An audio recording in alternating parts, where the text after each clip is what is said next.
भाई chemical bonding का lecture number 2 है और ये लास्ट लेक्चर भी है इसका। इसमें सिर्फ 2 ही लेक्चर है। पहले वाला लेक्चर थोड़ा लंबा हो गया था। लंबा तभी होता है लेक्चर जब उसमें डिटेल डिस्कशन किया जाता, तो उसके अंदर बहुत ज़्यादा डिस्कशन किया था। पहले उसमें कॉन्सेप्ट डिस्कस किए गए थे, फिर उसके बाद क्वेश्चंस लगाए गए थे। इसमें हम कॉन्सेप्ट डिस्कस नहीं करेंगे, डायरेक्ट आंसर लगाएंगे क्योंकि हम पहले ही डिस्कस कर चुके हैं। तो चलो जल्दी से फटाफट पहले क्वेश्चन की तरफ जाते हैं, जिसमें हमसे कह रहा है जब एक रासायनिक बंध बनता है तब क्या होता है। देखो, जब एक केमिकल बॉन्ड का फॉर्मेशन होता है ना, तो हमेशा एनर्जी निकलती है। जब एनर्जी निकलती है तो उसको बोलते हैं एक्सोथर्मिक रिएक्शन। क्या बोलते हैं? Exothermic reaction.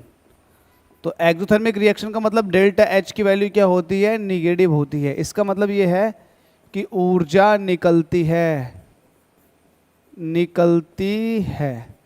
इसको आप ऐसे भी समझ सकते हैं कि जब बॉन्ड बन रहा होता है तब इलेक्ट्रॉन अपनी हायर एनर्जी स्टेट से लोअर एनर्जी स्टेट में आता है, और जब इलेक्ट्रॉन हायर एनर्जी स्टेट से लोअर एनर्जी स्टेट में आता है तो हमेशा एनर्जी का रिलीज होता है। तो ये वाली बात आप बिल्कुल याद कर ले, समझ भी ले। जब एक रासायनिक बंध बनता है तब क्या होता है भाई? ऊर्जा निकलती है। तो ऊर्जा हमेशा अवशोषित होती है? नहीं भाई, ऊर्जा हमेशा निर्मुक्त होती है, ऑलवेज। ठीक है भाई, अगला क्वेश्चन। जब कार्बन टेट्राक्लोराइड अणु क्या करती है? ओहो, कार्बन टेट्राक्लोराइड CCl4 की पूछ रहा है। बता रहा है कि CCl4 के अंदर sp3 हाइब्रिडाइजेशन होता है। अगर किसी ने फर्स्ट लेक्चर नहीं देखा तो प्लीज़ जाकर के फर्स्ट लेक्चर देखा, पूरी डिटेल बताई गई है। sp3 हाइब्रिडाइज होता और sp3 को बोलते हैं टेट्राहेड्रल, चतुष्फलकीय। देखो कहाँ पर दे रखा है इसमें चतुष्फलकीय, ये है टेट्राहेड्रल। आगे चलते हैं। निम्न में से किस यौगिक में हाइड्रोजन आबंध नहीं है? हाइड्रोजन आबंध किसके अंदर पाया जाता? मैंने बता रखा था जब हाइड्रोजन के सामने फ्लोरीन, ऑक्सीजन या फिर नाइट्रोजन हो तब ऐसे कंपाउंड हाइड्रोजन के साथ या फिर ऐसे एटम या फिर ऐसे मॉलिक्यूल हाइड्रोजन के साथ हाइड्रोजन बॉन्डिंग बना लेते हैं।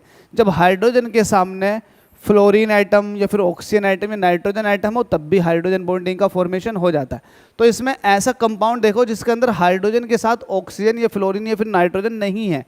इसमें देखोगे तो हाइड्रोजन के साथ ऑक्सीजन है, इसमें देखोगे तो नाइट्रोजन के साथ हाइड्रोजन है, इसके अंदर भी हाइड्रोजन बॉन्डिंग है, इसके अंदर भी है। इसके अंदर देखोगे तो हाइड्रोजन के साथ ऑक्सीजन, तो इसके अंदर भी है, इसके अंदर भी है और इसके अंदर भी है।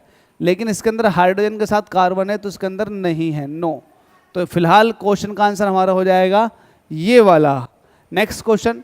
निम्न में से किस यौगिक में हाइड्रोजन आबंध विद्यमान है? बता रखा था हाइड्रोजन के साथ फोन आ जाए। हाइड्रोजन के साथ क्या आ जाए? फोन। अगर हाइड्रोजन के साथ फोन आ गया तो हाइड्रोजन बॉन्डिंग होगी। तो देखो हाइड्रोजन के साथ कौन सा इसमें, क्या एफ है? हाँ है, बिल्कुल ये पहला वाला हो जाएगा। ये वाला भी नहीं होगा, ये वाला भी नहीं होगा और ये वाला भी नहीं होगा। रीज़न आपको अच्छे से बता चुका हूँ। अगला, रेखिक संरचना वाला अणु है। रेखिक संरचना किसकी होती है? रेखिक संरचना होती है sp हाइब्रिडाइज्ड की, जिसके अंदर एंगल जो होता है 180 डिग्री होता। तो ऐसे कंपाउंड कहलाते हैं लीनियर। क्या कहलाते हैं? लीनियर। जब लीनियर होंगे तो भाई उस लीनियर को तलाश करो। अगर CO2 की बात करोगे तो कार्बन के साथ लगे हुए 2 ऑक्सीजन मॉलिक्यूल, यस इसके साथ लीनियर है। इसके साथ क्या है? लीनियर है, क्योंकि इस वाले कार्बन की अगर आप हाइब्रिडाइजेशन फॉर्म निकालोगे तो sp निकल कर आएगा। अब कोई मुझसे ये कहे कि भाई मुझे एक बार और बता दे कि sp कैसे निकल कर आ गया, तो बताता हूँ। जब भी आपको हाइब्रिडाइजेशन निकालना हो तब आप लोन पेयर बॉन्ड पेयर दोनों कैलकुलेट कर लो। तो बताओ, इसके साथ एक सिग्मा बॉन्ड है, इसके साथ एक सिग्मा बॉन्ड है, तो कार्बन के पास 2 बॉन्ड पेयर है। अगर मैं कहूँ लोन पेयर तो कार्बन के पास कोई भी लोन पेयर नहीं है, तो सिर्फ बॉन्ड पेयर है 2 बॉन्ड पेयर होने का मतलब ये है कि एक s ऑर्बिटल और एक p ऑर्बिटल। और जब sp आ जाए तो ये स्ट्रक्चर कैसी बन जाती है? लीनियर। लीनियर का मतलब ये है कि भाई 180 डिग्री। तो देखो 180 डिग्री नहीं बन रहा है, यहाँ 180 डिग्री बन रहा है एंगल। तो ये लीनियर स्ट्रक्चर, तो ये होगा CO2 के अंदर। किसके अंदर होगा भाई? CO2 के अंदर। जब कार्बन डाइऑक्साइड के अंदर होगा तो कार्बन डाइऑक्साइड इसका आंसर हो जाएगा। बाकी कोई से नहीं होगा, चाहे आप सबको चेक कर सकते हैं। अगला, हाइड्रोजन क्लोराइड एक गैस है, बताया था HCl। Hydrogen chloride gaseous form में पाया जाता, परंतु हाइड्रोजन फ्लोराइड निम्न क्वथनांक का द्रव है, लिक्विड है।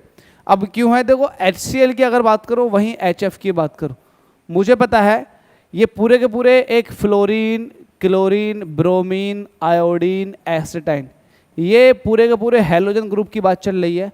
अगर इनके साथ हाइड्रोजन लगती चली जाए, क्या लगती चली जाए? हाइड्रोजन। हाइड्रोजन इसके साथ लग गई, हाइड्रोजन इसके साथ लग गई, तो भाई ये सब के सब एसिड बन जाते हैं, HF, HCl, HBr, HI और HAT। लेकिन हमसे कह रहा है कि इसमें जो है HCl जो है ये गैस है, क्या है ये गैस, लेकिन ये लिक्विड है, ये लिक्विड। तो लिक्विड तभी आता है जब हाइड्रोजन बॉन्डिंग हो। हाइड्रोजन बॉन्डिंग जब हो जाती है तो भाई जो आपके पास मोलिक्यूल जो होता है वो लिक्विड फॉर्म में आ जाता। अब हाइड्रोजन बॉन्डिंग इसके अंदर हो रही है क्या, तो हाइड्रोजन के साथ जब भी FON में से कोई भी एक आ जाए तब हाइड्रोजन बॉन्डिंग हो जाती है। अभी फिलहाल यहाँ पर हाइड्रोजन के सामने कौन है, फ्लोरीन, तो हाइड्रोजन बॉन्डिंग हो जाएगी। तो हम ये कह सकते हैं कि HF बंध प्रबल होता नहीं, हाइड्रोजन आबंध के कारण अणु संगुणित हो जाते हैं। तो संगुणित का मतलब ये है कि भाई पास पास आ जाते हैं, जिसकी वजह से लिक्विड फॉर्म में चला जाता है HF।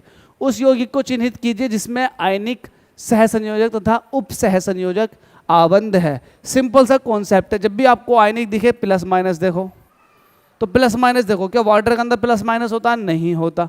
क्या SO3 के अंदर प्लस माइनस होता नहीं होता? क्या SO2 के अंदर प्लस माइनस होता नहीं होता? इसके अंदर होता। आप कहोगे कैसे होता, बताता हूँ। NH4 प्लस Cl माइनस, तो सबसे पहले इसके अंदर आयनिक बॉन्ड ये पाया गया, आयनिक बॉन्ड हो गया। अब जरा इसको उठा लो NH4 को, NH4 को उठाओगे तो नाइट्रोजन के साथ लगे हुए हैं हाइड्रोजन, लगा हुआ है हाइड्रोजन, तो ये बनाएगा कोवेलेंट बॉन्ड, सह संयोजक बंध। लेकिन जब एक और हाइड्रोजन लगेगा तो एक और हाइड्रोजन को ये नाइट्रोजन अपना एक इलेक्ट्रॉन दे देगा। जब अपना एक इलेक्ट्रॉन देगा तो ये कहलाएगा उप सह संयोजक बंध। तो इसके अंदर तीनों तरह के आबंध पाए जाते हैं। तो ये हमारे पास होगा सटीक आंसर। अगला क्वेश्चन, जल के अधिक क्वथनांक का कारण क्या है? जल का अधिक क्वथनांक क्यों है? क्योंकि वाटर के साथ हाइड्रोजन के साथ ऑक्सीजन लग गई, HO आ गया। जब हाइड्रोजन के साथ ऑक्सीजन लग गई मतलब वाटर मॉलिक्यूल बन गए, मतलब हाइड्रोजन बॉन्डिंग हो गई। और जब हाइड्रोजन बॉन्डिंग होती है तो भाई क्वथनांक इसका हाई हो जाता।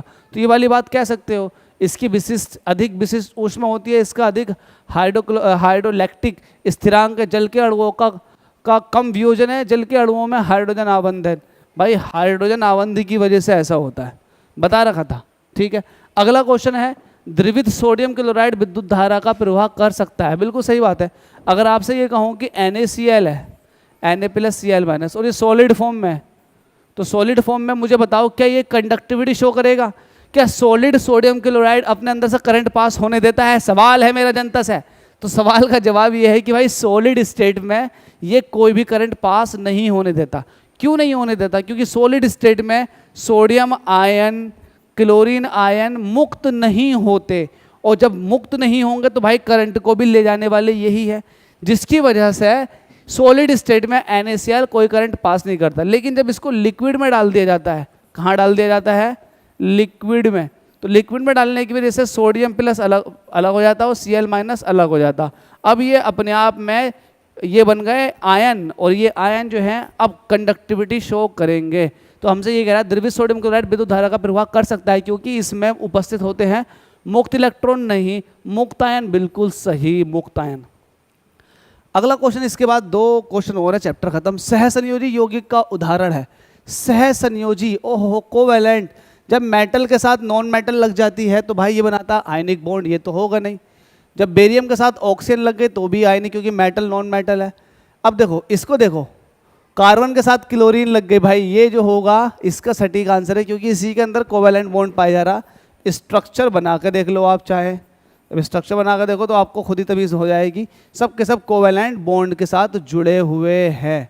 जब कोवेलेंट बॉन्ड के साथ जुड़े हुए हैं तो इसके अंदर आयनिक बॉन्ड नहीं होगा। तो हमसे यही कह रहा है सहसंयोजी यौगिक, तो भाई यही हो गया। जबकि कैल्शियम हाइड्राइड जो होगा एक्चुअल में एक, ये भी नहीं होगा, इसको भी काटो। कैल्शियम हाइड्राइड जो होगा ये एक आयनिक है, ये भी आयनिक है, ये भी आयोनिक है ना, वो भी आयनिक है। सिर्फ यही होगा अपने आप में सहसंयोजी। सेकंड लास्ट क्वेश्चन हमसे कह रहा है, हाइड्रोजन में एक इलेक्ट्रॉन लेकर हीलियम का इलेक्ट्रॉनिक विन्यास प्राप्त करने की प्रवृत्ति होती है। इस प्रवृत्ति की समानता रखता है अकेरिय गैस। देखो जब हाइड्रोजन ने एक इलेक्ट्रॉन ले लिया तो हाइड्रोजन एक इलेक्ट्रॉन लेकर के हीलियम परमाणु की तरह अपना इलेक्ट्रॉनिक विन्यास बना लेगा, जबकि हीलियम परमाणु एक अकेरिय गैस है, तो वो अपने आप को एक अकेरिय गैस की तरह बना लेता है। लास्ट क्वेश्चन और वही चैप्टर हमारा फिनिश। निम्नलिखित में से कौन एक सहसंयोजक यौगिक है? बताओ सहसंयोजक यौगिक, ये आपके लिए ट्राई है। मुझे कमेंट बॉक्स में कमेंट करके बताओ कि इसका आंसर क्या होने वाला है।